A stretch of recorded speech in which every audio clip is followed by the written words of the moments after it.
Good afternoon, welcome back to the action and match up between two tough match players here. Scott Gillespie, the seeded player, comes in ranked 13, seeded 12 for this tournament. Hiten Patel had that great run winning event 7 of the Challenge series just a few weeks ago. That's what's got him promoted into the pro ranks and got him invited into this tournament. So kind of a free roll for him. I think he's happy just to be here. How do you see this one going, Brian? I think Scott goes as your favourite because, as you say, Hiten's a new pro, but he's been around for years, Hiten has, and he knows the game. And in these short races with this quality of player, anybody can win. So, yes, we have got a favourite, but he's not guaranteed to win. He's had a nice break there to start off with. You'll find the first 2-3 frames can be a bit scrappy because people aren't used to the speed of the cloth, and it takes a little bit working out. It's very slidey table, and it can get you.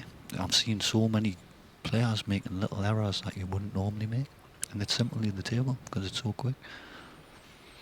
So let's see how Hiten settles. Will he settle quick, or will he be like oneself?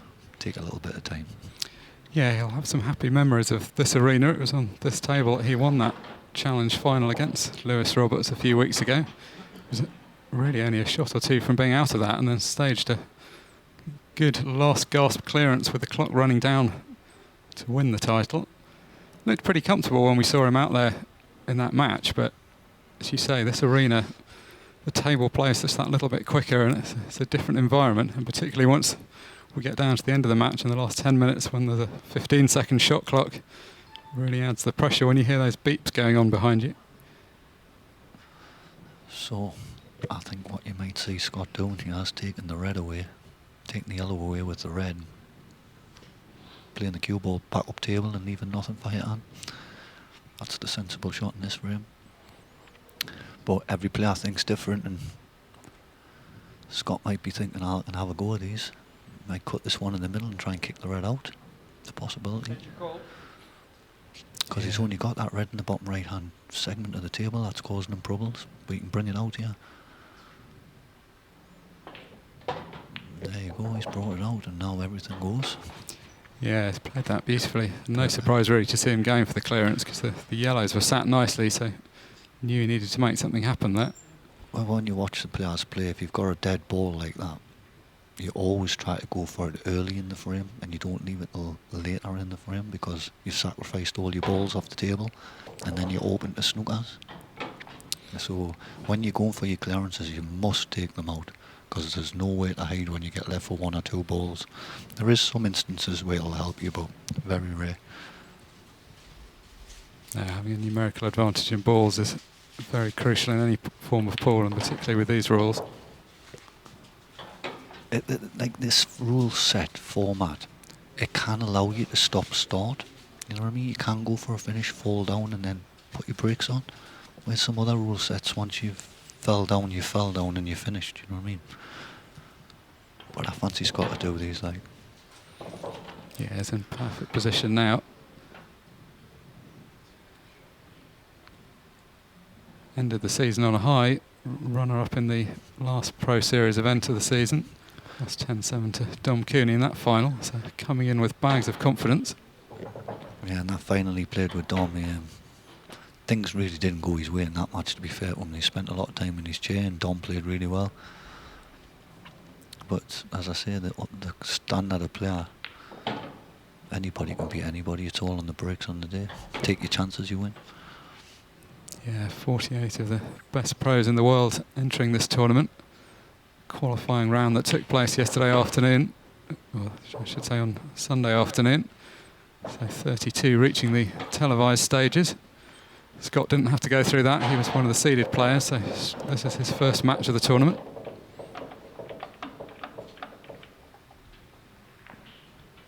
Yeah, he was desperate again. It's top 16 last year he was. Yeah, very big prize, only up in the top 16. So you see there, 2018 Black Ball World Champion, and he's still the defending champion. The 2020 event cancelled because of COVID, so he's held that onto that title for just over 3 years now. Going to have it into 2022 when it's next contested. Also the reigning European black ball champion, the same issue there, the tournament not held last year. Very impressive performance over the last few years and carrying that good form into the Pro Series season. Yeah, and Scott got married last year, and along with the COVID, so it's affected his game and stuff. A lot of players have been affected by it, and some players have blossomed by it, which is very strange. Yeah, I mean, one player that we've really seen blossom has been Shane Thompson, who was one of the players that was playing a lot during the lockdown period. He finished the season ranked #1. And another one was Arfan. He's played a lot in the lockdown, and he's had a really change of fortunes with his results, winning tournaments, and he's playing really well. It's not what you want to scratch off the break. These reds look pretty nice, shall we call them. Yeah, this is exactly what Hiten needed. Doesn't want to slip a couple of frames behind. Good chance to get straight back into it. Yeah, you've got to take these chances early in the matches, like, because if you can get yourself a lead and the clock's running out of time, you can force the issue of how you want to play this game. If you want to slow it down, you can slow it down and out-time your opponent. Yeah, this match being played to a 40-minute match clock, or first to 7, so whichever of those two milestones is reached first. If we get to down to 0 on the match clock, the score is whatever it is, and if it's tied, we'll go to a 6-red shootout.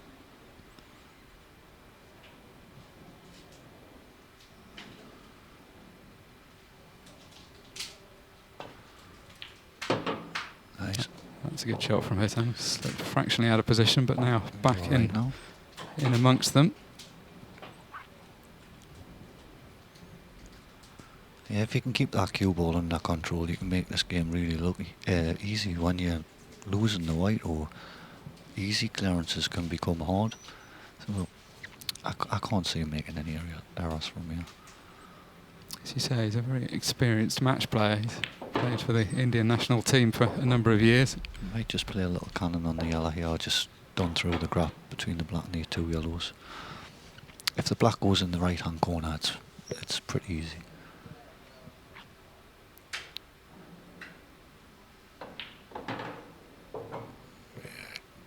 Perfect.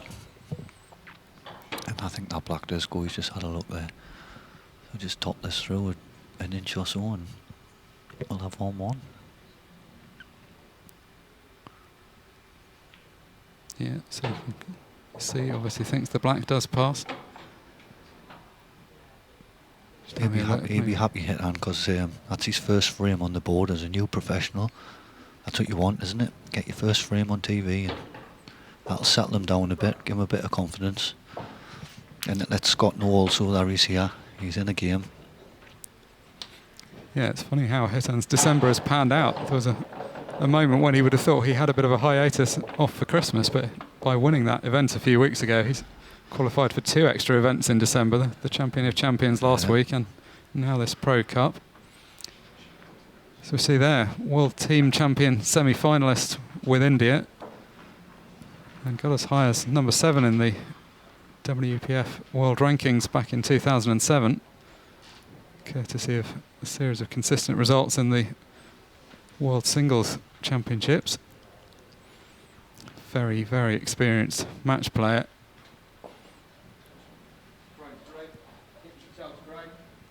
And this match still finely poised.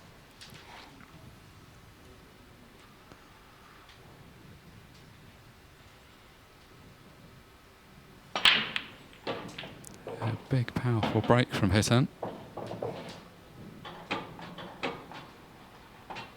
Oh, it's a lovely split bar, that one little red under the black there. But he could go yellows too, both suits. There's not a ball on the cushion there, is there? There's nothing to move, nothing to shift, just plan your route. And it's just, if he's going to go reds, he's got one problem. Yeah, the reds spread out nicer apart from that one. May tempt him towards the yellows. I think on a personal note, I might take yellows here. Just for the fact that there's nothing to shift. Oh no. He's put in a quick one there. He'll not be happy with that. But this, as I say, this is early doors, you know, you'll be under a bit of pressure. It's not every day you play on BT for the first time. No, and live also. Yeah, you can see the expectancy as people are coming into the venue. There's just that little bit of added frisson. All the media coverage of this tournament, just that little bit extra to play for this week. What a great time to be doing it. Real Christmas present for all the pros to be able to come down here on Boxing Day or the day after and play in this great event. I think Scott's going to go reds here and chip the one in the left-hand pocket and cannon on the black. Once he plays that shot, then there's no problems. So the one on the left, just run that through, hit the white off the bottom cushion and a little gentle cannon on the black. Once he plays that shot, it's all there for him. I think he's going to do it now. There you go. Yeah, Could have come out a little nicer for him because now he's a little off angle and he's going to be hitting into yellows here. Can it avoid it here? Yeah, this So I think I think what he has to do here is chip the red in the corner and swing the white round the back of the two yellows, and then he can play the red in the left centre next. He's got to miss the two yellows here on the left. Played it a different way. Now you'd think the red going over the bag you'd be favourite now, but it actually does you an injustice having balls over the pockets in these rules, because you'll find your man's just going to put the yellow straight on top of it or play a skill shot. Yeah, that was a very awkward position Scott had got into there. That ball was very thin if he'd have wanted to pot it, and he'd have lost the white. So he tried to hit it a little bit thicker. Doing the skill shot now, I think. Yeah, good shot. He's played that in such a way there where if he misses it, he's not left him on the red in the middle. He's going to make Scott work for it if he doesn't get the skill shot. So there's a good chance for Hiten here. Yeah, it's an easier position than when he was at the table at the beginning of the frame, because some of the reds now moved out of the way. He's going to have to take this one to open another two yellows up. See, but with these rules, you don't have to go game all the time. You can see little shots there where you can just bump that yellow out and leave the white and tight behind the other one. He's played a nice little cannon. Yeah, that's come out pretty much perfect. Now it's just down to Hiten to just put the white in the right spot now.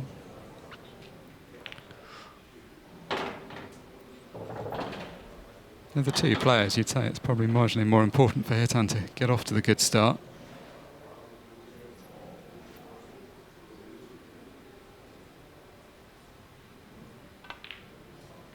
Oh no. You've got all the place and table to play on. That's the only thing that can catch you. And he's done the only thing that can catch you. He'll be kicking himself for that. Yeah, that was a little careless. There was quite a lot of space on both sides of the 8-ball. Well, when it comes to the end of this match, if he loses this frame, if he loses a match by a frame, this will be the frame where you look back on and think, what did I play that there for?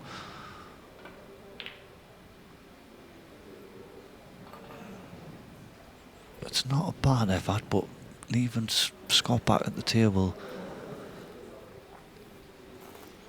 Scott's going to try and play a safety shot back, I would imagine, here, because there's no pots available.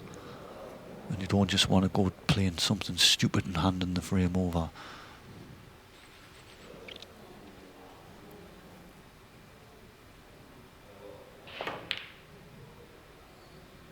That's all right. Yeah, close with the red, but it was all about the position of the white that mattered there. It's going to be snooker next shot. Very gentle into the yellow and just bring it off the rail. Yeah, this is the kind of delicate shot when you're playing on a fast cloth. Nice touch, just to roll these because the table is that quick. That's too.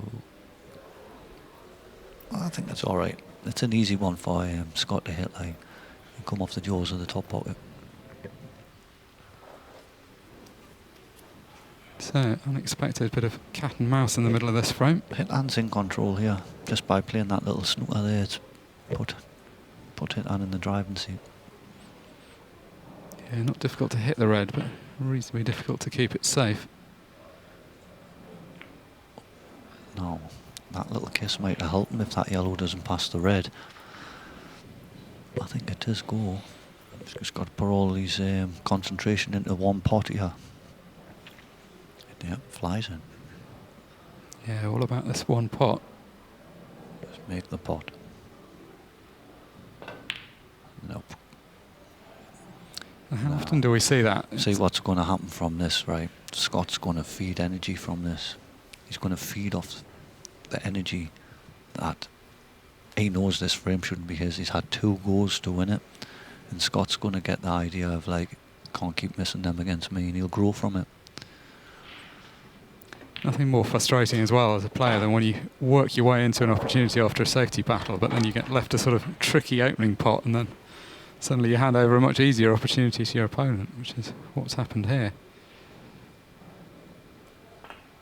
Yes, Scott will be delighted to get that free. We're in tandem there, won't we? We both see his jubilation. Yeah, well, you see, when you win a frame that you're not supposed to win, you get confidence from it, and the other guy gets negativity from it. It's just the way it rolls. Yeah, Scott will be aware that he's a favourite coming into this match, so already starting out with confidence, but knows Hiten's a difficult opponent, so still got to mind his work. And it is Hiten's debut, so he'd be feeling a little bit extra nerves as a new pro.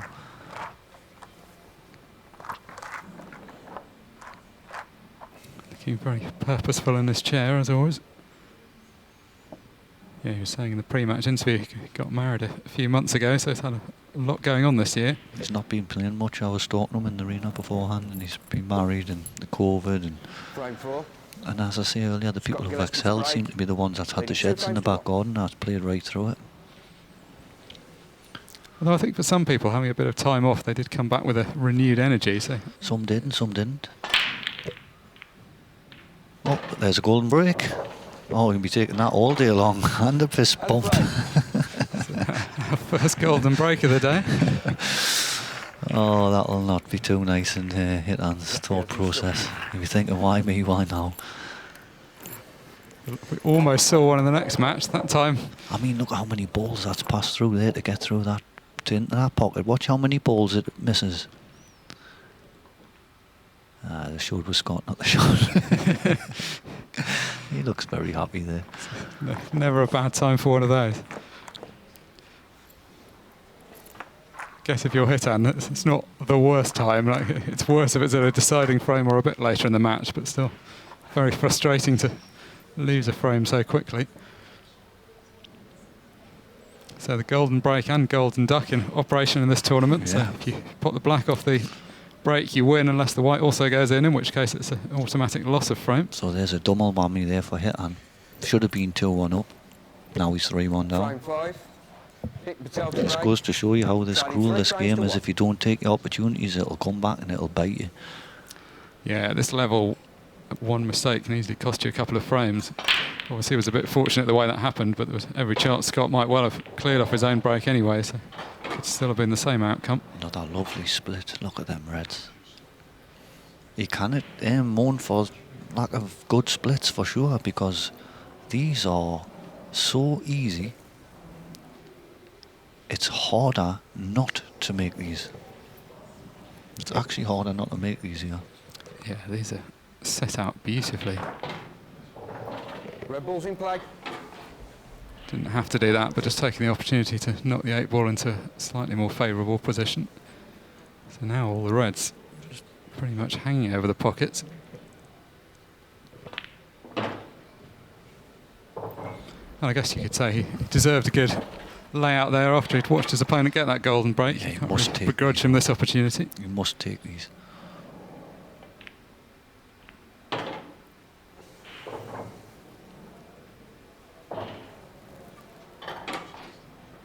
Just wants to get the cue ball somewhere up in the middle of the table for the choice of the last 2.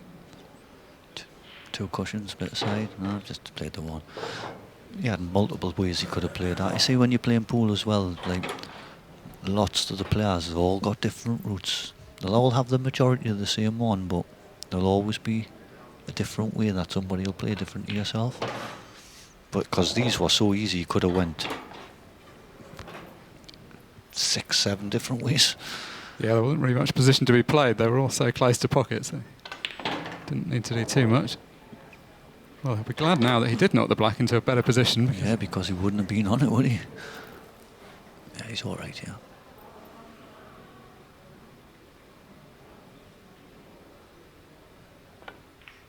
Yeah, nice. Suddenly the pace of play has speeded up after that short safety exchange, the golden break and the clearance from the break. When the balls come out like that, you must do them, you know, because you sit in your chair and you're like, you know how easy they are. And if you don't take them kind of chances and then a hard one comes your way, you feel like, well, I couldn't do the easy ones, so I'm a million to get these ones. Yeah, you see that very often when players miss an easier chance. Chances they get afterwards just seem to get harder and harder. Yeah, the pool guards punish you. That's what they do. You get punished for a mistake and then the game will punish you straight after the mistake. It's like a double whammy.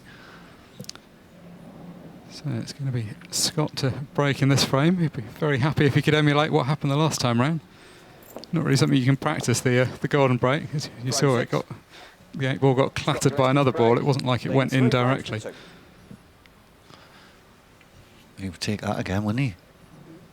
One-shot visits at the table. Literal one-shot visits. He's got it moving again. Oh. Well, how has he come up dry there? Balls flying around the table. 3 or 4 hit the post there, weren't there? 1, 2, 3, 4 of them. 4 balls nearly went in and he's got nothing. Like every good pool player, he's shaking his head in disappointment. He's forgotten the golden break already. It's just onto this one. It's not guaranteed to clean these up, or he's got a few problems he's got to work out. I think the yellows are slightly better. Extension called. I would go yellows personally here. Like, I think it's this bottom right hand corner where the problem lies, and the red that's lying on the yellow next to the breaking line. We set the triangle up. So yellows is probably the right choice here for me.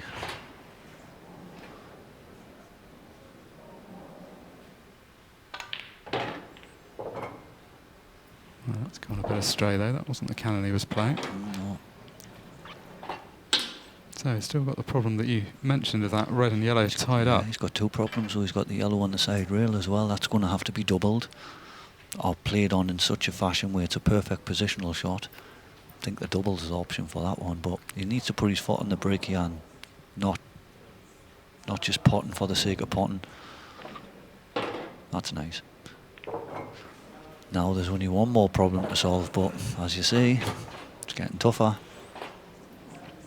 I would have put my foot on the brake the last shot there. I don't think I would have continued to keep going there, because you're committing yourself, and once you get left for 1 or 2 balls against your opponent's 7, there's too many hiding places for him to snooker you, and you've got to hit a cushion out of the snooker also. What's he done there? That's a canny little shot. Well, once again we're back into the mire. What I said he shouldn't be doing, he's doing. Yeah. And you watch, he's going to get punished for it. Well, there's one he wasn't attempting to pot there, and there's one he was. He's dead as a doornail in this for him. Yeah, he's potted himself into a tricky little position here.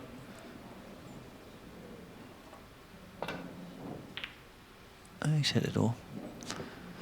But now Scott's going to get his turn to take a 4-2 lead. He won't snooker here. He'll go for these. Yeah, very limited value in playing for a snooker with this rule set, because you never get an extra visit, so you only really do it if you need to promote a ball. Good time to snooker in these rules is if you've got one that's tied up, or if you can get your ball in hand and place it, so it takes that awkward one out of the way. Whereas these is nothing awkward, so his black's his biggest problem, and it's not even really a problem. You can play on it, you can double it. But these pockets are so forgiving. You're safer actually playing the balls up the rails than doubles, because the doubles are coming off sliding. So I watched Gareth in his last game play a double, and he hit it softly and it went nowhere near. Yeah, the table's just been reclothed ahead of this tournament, which does tend to make the pockets play a little bit more generously up the rails. Until people could ever have a chance to play on this particular table, you would appreciate how hard it was if you could have a go. Then you would understand like how difficult it is, because you're playing on a piece of glass out there. Yeah, it can make you look very good or very bad depending on how you're playing. See, he's played for the red in the top left there, and he's overcooked it, look. And now he's going to have to reroute. Yeah, fortunately for him, he's still got a few options. Scott's such a good potter, he can just pop balls and pull himself out of trouble.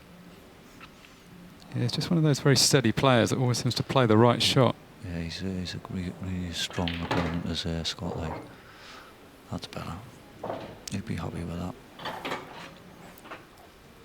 So, pot this in the top left and the next red in the top left, and then just a nice positional shot on the black, and it should be all over. So I just spotted a chalk mark on the red, which is why he was asking for it to be cleaned. The shot clock doesn't stop while you're having the balls cleaned, so you have to make sure you've allowed enough opportunity for that. Doesn't want to be straight. I think he's just got a very slight angle.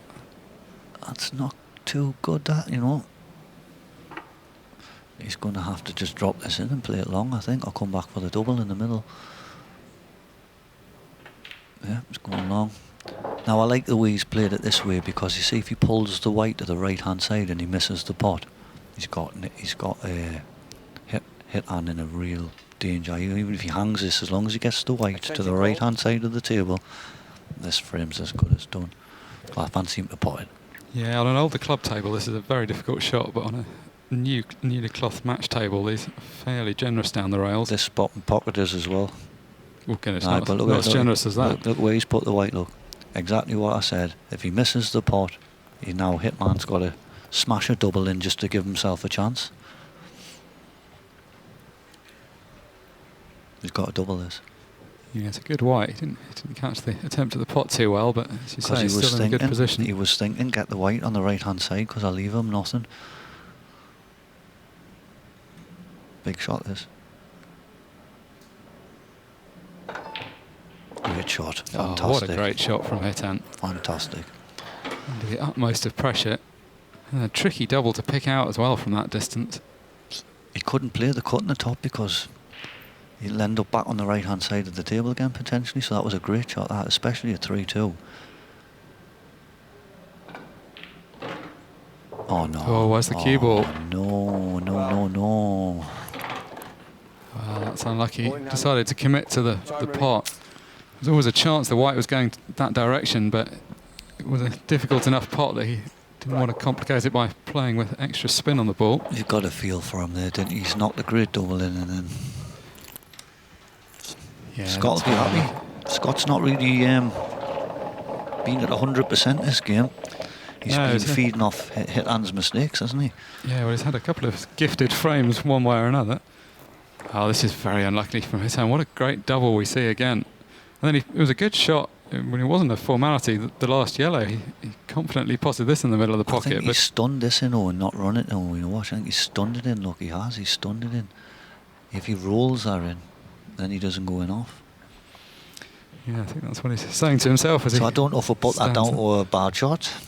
Well, I mean, he did go straight in, so I guess you've got to say it's a bad shot, but it was a bit unlucky. I think a lot of the time you catch the cushion, or even if you get near the pocket, you draw it. Yeah, but you don't want to be anywhere near there, man. When you crush the double in like that, that's hurt Scott. And Scott's thinking, oh, 3-3, here we go.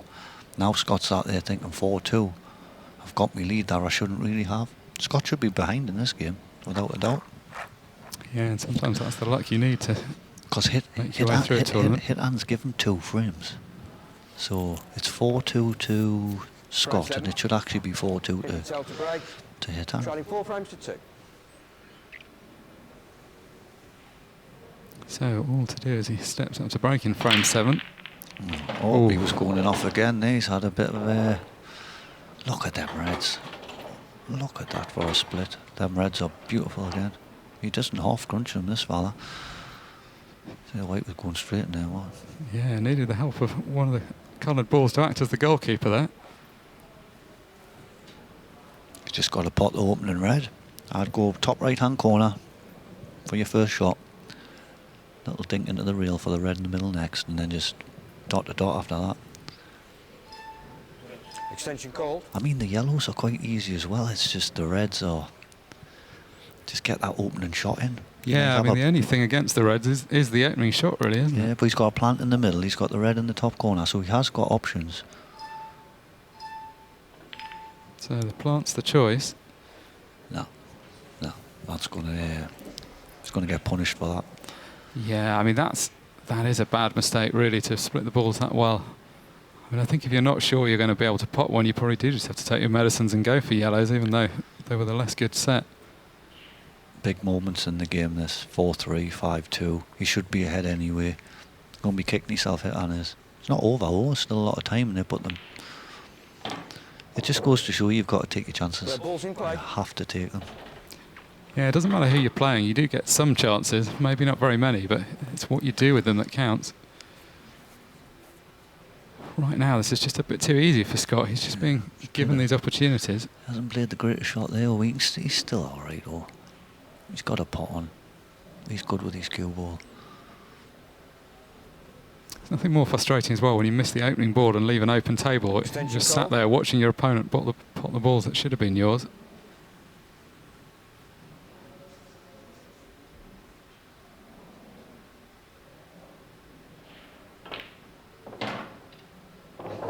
So I had to play a slightly more difficult positional shot, but back in good position now. Yeah, he's not making any errors here.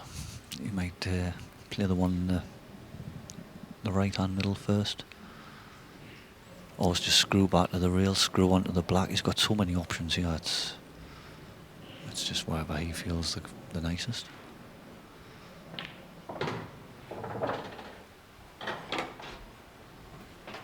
It's one thing about the reasonably short time clock. You haven't got too long to overthink the options sometimes. You just have to go for whatever comes to mind. A little nudge on the black here. There you go. Yeah. But this is all experience for Hiten. You know, he's in a new place, and all you can take from this is just as long as you can take something from it, you know what I mean? Even if you lose. You've had your first time on TV, you've got a little used to the conditions. So the next time he comes on, he's got that little bit under his belt, you know what I mean? Yeah, well, I think it's right to be taking the positives. I think right now he'll be a bit frustrated with the way this match has gone. Well, he'll be more frustrated with himself because he's handing them to Scott.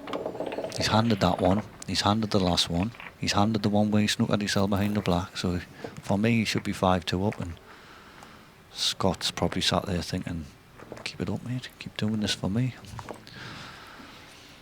Yeah, right now, he's going to have slightly mixed feelings with this arena. He's going to have the very happy feeling of the tournament he won a few weeks ago, but his last two appearances, he was on TV a week or two ago when he played in the quarter-final of the Champions of Champions when he lost 5-0 to Chris Melling on this table.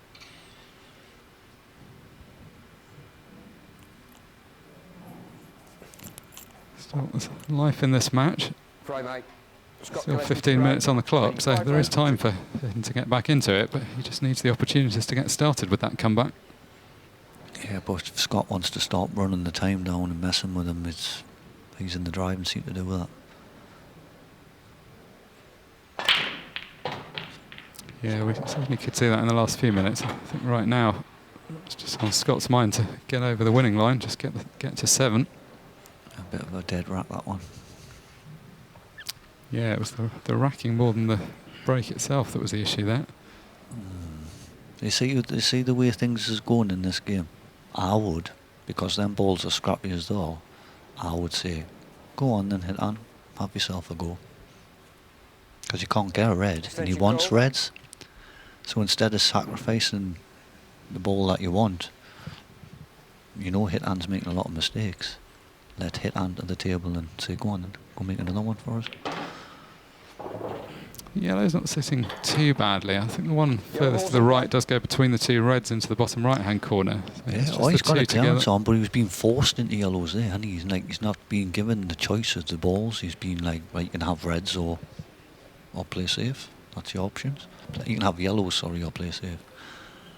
But he has got a clearance on here, like, because the one that just by the two reds in the right hand corner, it goes and he can open the other two up off it. So as long as he's not straight here,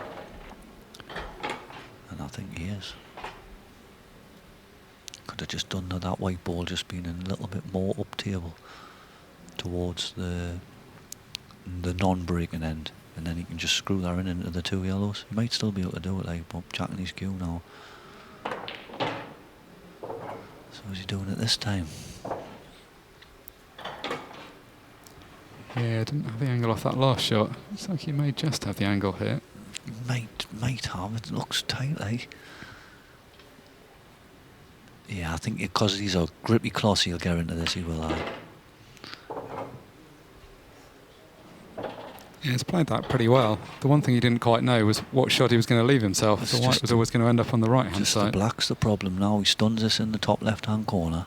He's through the gap for the yellow in the left-hand corner. Then he's got the yellow for the right-hand middle. But what's he doing for the black? What I think you might do is, you know, you see when he plays his last yellow in the middle, give yourself a little angle and screw into the red. But the black might go because it's deceiving where we're sat here. The black might go in the right hand middle. It's tight, like, but it might. Yeah, it looks pretty tight. Yeah, so get a little angle off this one and then screw into the red next. And this frame, you'd have to say, is effectively for the match. We are playing to 7, but if you can get to 6-2 up with only 11 minutes left on the clock. A bit far there, like. So if that black goes in the middle, he might take this to the top left, stun off the right hand cushion, back over for the black in the right hand centre. Or he's got to cut it back in the right hand middle pocket and trust it a bit whether he's on the black or not, like. Yeah, the cut's his choice. Well, no, in fact it went. Well, he thought it went top right. But it didn't. Right, Hiten has to take this opportunity. He has to. I think he might box him off, actually. In fact, it went quite cleanly from the original angle. It didn't look like that ball went at all, but actually it's probably not even a good move sticking a snooker in here because it's too easy of a hit.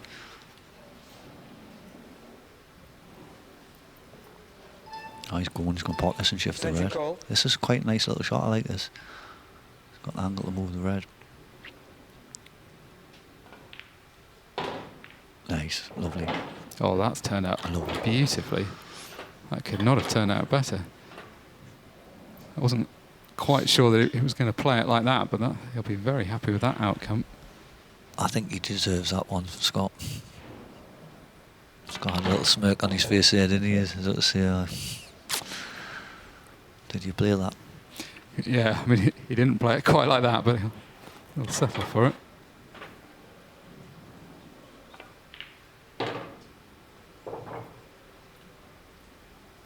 He's playing a good positional shot there to drop in behind these two. So as we hear that bell in the background, that means there's 10 minutes left on the match clock, so we'll be going to a 15-second shot clock for the remainder of the match. 15-second shot clock now in play. And if he can get this back to 5-3, which it looks like he's going to, he'll have plenty of time to win those necessary frames to get himself back into this. Just got to cut them stupid errors out. Cut them errors out, and he's still in the match.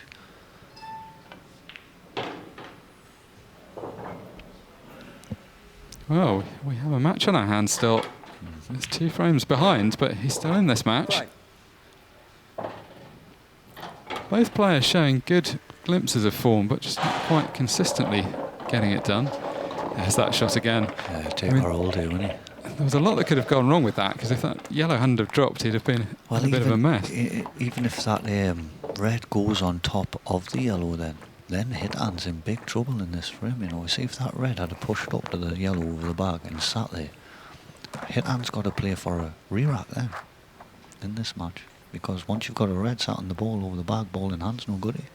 How are you going to get out? What are you going to do with it? You have to play for the re-rack. Frame 9. So the way he's played that's actually turned out really, really good. Needs a nice break, but he's broke really well, hasn't he? Yeah, he's had a few really solid hits so far. Oh, have I commentators cursed him? Foul. I've commentators cursed him, haven't I? Ball in the hand behind the break Yeah, line. and in fact it was a dry break as well, so nothing really went right there. The moment I see he was brought really well, and there you go. I should have kept my mouth shut. Did slightly Defensive lose ball. control of the cue ball there. He's got to take reds. They're not easy, they. No, and this is what you were saying earlier. Sometimes when you miss one opportunity, you get the next one's a more difficult one. It's just one red here that's stopping him.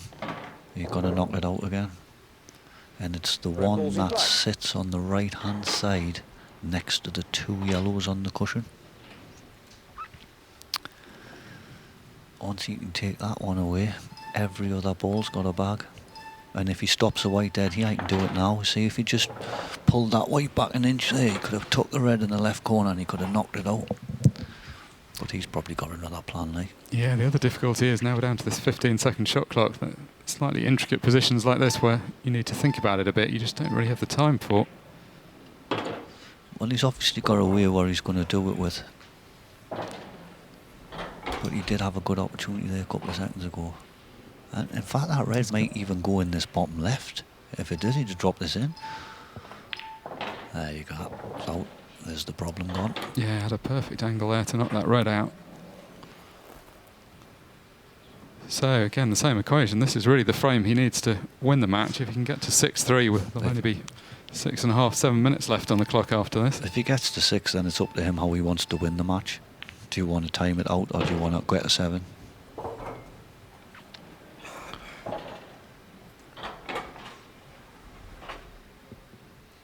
So can't see any issues in this frame now. I'm stood with Mr. Mellon behind us. I don't think he timed this match out, would you, Chris?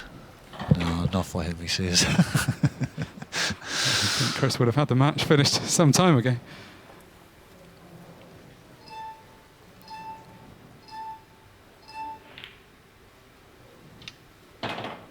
So it is going to be that 6-3 lead. I mean, on balance, he's been the better player so far, Scott, but it could have gone either way. Yep. Frame. So 8 ball safely down. If Hiten is going to get back into this, he's going to need 3 quick frames from somewhere. 4. Well, 4 to win. 3 to tie. 3 to tie, 4 to win.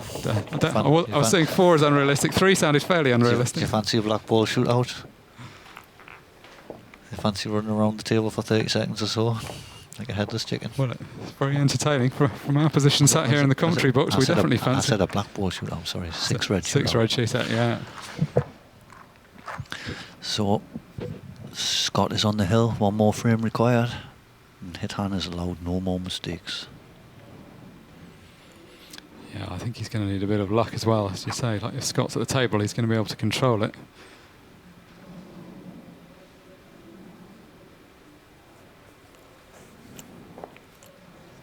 Frame 10. So Scott Scott Gillespie Gillespie's breaking break. off in Leading 6 frames to 3. frame 10 with 1 foot in the group final already. He'll be playing, or whoever wins this match will be playing again straight away up against Jack Whelan, who we just saw complete that excellent win over Gareth Potts. And he's got one. Last ball moving. I think he's going to have to take yellows here. Fire the 1 full length in the bottom left hand corner. That's the only shot he's got to get him off and running. Good solid break there. He's popped this one there he's closest to in the bottom right. And then he just got to pick his route after that. Not make the first pot hole. No, he's decided to run the clock down. Probably not a bad move. Yeah, I think in this position, Oh, I don't want to be playing this way. You're behind me. You've got to get your foot on the gas. yeah, it's tricky, isn't it? You've got to Scott- play the right shot, but you've got to play it quickly. Scott's happy to do this 4 or 5 shots in a row because it's going to burn 1.5 minutes too. And he's only got 6 minutes to get 4 frames, so... Yeah, I don't think we'll see too much of it. I think Hiten will be going after a pot here.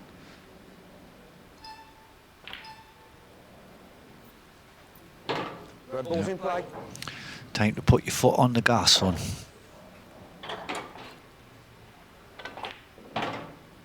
Oh, he's lost the white again. Oh no, Oh, no. Foul. and that's surely the end now.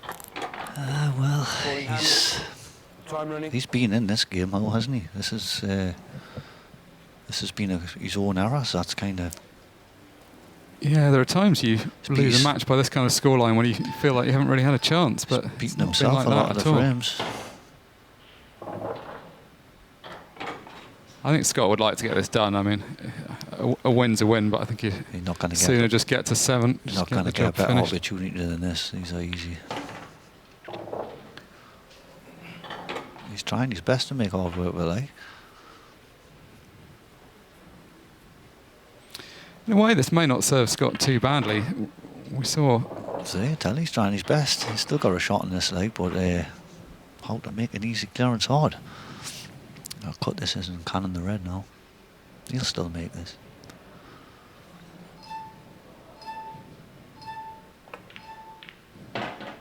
The fact that he's going to be straight back on against Jack Whelan after this, it's not always the worst thing not to play to your maximum potential in the first game, because you He has kind to of up leave his yourself game. some room for improvement. Scott's played all right here, but he has to up his game against Jack because Jack was quality in his game. Yeah, and he he'll was know that. he was 4-1 behind as well, and we won the 6 straight against Gareth Potts, and that's no easy feat. I know Gareth's been having a back problem, like he's hurt his back. But so for the win. Well, good performance from Scott Gillespie. Took a little bit of help from his opponent to get to that position, but he'll be happy enough to have got over the winning line and set up that match with Jack Whelan.